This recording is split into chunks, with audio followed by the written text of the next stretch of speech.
मातृशक्ति जो है वास्तव में बहुत बड़ी शक्ति है और इसीलिए कहा गया नारी निंदा मत करो, नारी नर की खान, नारी से पैदा हुए ध्रुव प्रहलाद समान। ये सेनानियों को जन्म देने वाली है, भक्तों को जन्म देने वाली है और विशेषकर हमारे उत्तराखंड आंदोलन के अंदर जो हमारी माताओं की भूमिका रही, बहनों की भूमिका रही, वो अग्रगण्य थी।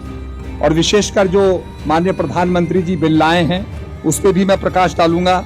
संसद में महिला आरक्षण संशोधन विधेयक नारी शक्ति वंदन अधिनियम पारित न हो पाना बड़ा ही दुर्भाग्यपूर्ण है। देश में आरक्षण का प्रावधान मुख्य रूप से सामाजिक ऐतिहासिक असमानता को दूर करने और सबको समान अवसर देने के लिए किया गया है।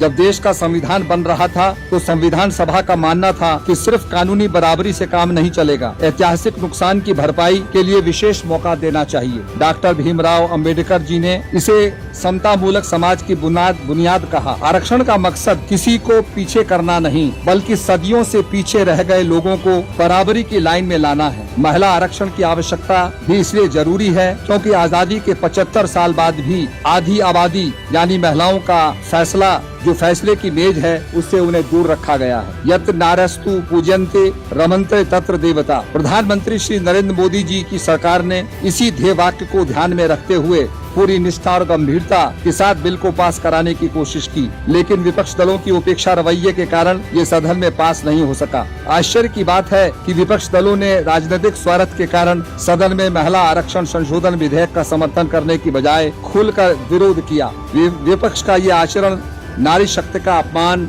महिलाओं को उनके अधिकार से वंचित रखने का एक बड़ा षड्यंत्र है। विपक्षी दल नहीं चाहते कि आधी आबादी को उसका अधिकार मिले।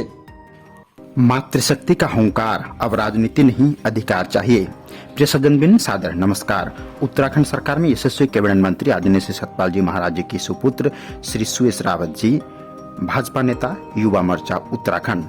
आज सतपुली की धरती पर उमड़ा यह जनसैलाब केवल एक रैली नहीं बल्कि विपक्ष की संकीर्णता मानसिकता के खिलाफ नारी शक्ति का शंखनाद है। प्रिय सज्जनबिन, श्री रावत जी ने कहा कि पौड़ी जनपद के कोने कोने से पहुंचे हजारों माताओं बहनों के साथ नारी शक्ति बंधन अधिनियम के समर्थन में सहभागिता करने का सौभाग्य प्राप्त हुआ। विपक्ष द्वारा यह ऐतिहासिक कानून का विरोध करना उनकी नारी विरोधी सोच को दर्शाता है, लेकिन आज उमड़ी यह भारी भीड़ गवाह है कि देश की नारी अब अपने सम्मान और हक की लड़ाई खुद लड़ना चाहती है। महिलाओं के सशक्तिकरण के लिए उठाया गया यह हर कदम जन जन का संकल्प बन चुका है।